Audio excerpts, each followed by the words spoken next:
Ayni paytda mana bu kadrlar Indoneziya mediasida, internet sahifalarida juda ko'p aylanyapti. Timur Kapadze ayni paytda rasmiy tashrif bilan Indoneziyada bo'lib turibdi. Timur akaning o'zi o'sha rasmiylar bilan uchrashuvda men shunchaki taklifga ko'ra mehmon bo'lish uchun keldim deb aytgan, eshitishingiz mumkin.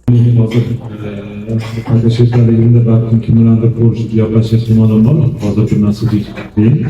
Chunki o'zi boshqa plan bilan keldik va federatsiyaning bilan kelmadik.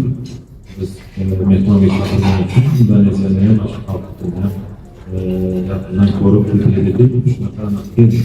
Indoneziya milliy terma jamoasi yaqindagina Patrik Kluivertni o'z lavozimidan ozod etgan edi. Sababi Indoneziya 2026-yilgi AQShda bo'lib o'tadigan Jahon chempionatiga yo'llanma masalasini hal qila olmadi. Va Indoneziya futbol federatsiyasi tomonidan tuzilgan short listda, ya'ni murabbiylar ro'yxatida juda ham katta nomlar bor do'stlar. Frank de Boer, niderlandiyalik juda ham mashhur bo'lgan sobiq futbolchi, ayni paytda murabbiy Shin Tae-yong, ya'ni koreyalik mutaxassis Timur Kapadze 3-chi bo'lib turibdi.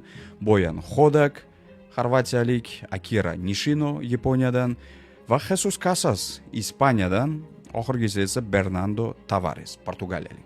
Hozir chiqayotgan xabarlarga ko'ra, short listga kirgan mutaxassislar Indoneziyaga birma-bir taklif qilinyapti, balki ularga infratuzilma, infrastruktura, u yerdagi futbol uchun yaratilgan sharoitlar ko'rsatilayotgan bo'lishi mumkin, balki qaysidir ma'noda muzokaralarning qaysidir qismi ham u yerda o'tayotgan bo'lishi mumkin. Xabaringiz bor, o'tgan haftalarda Indoneziya futbol assotsiatsiyasi vakillari Toshkentga kelgan, Timur Kapadze bilan gaplashgan. Menimcha, agar Timur Kapadze mana shu taklifni qabul qiladigan bo'lsa ham ajoyib o'tadi.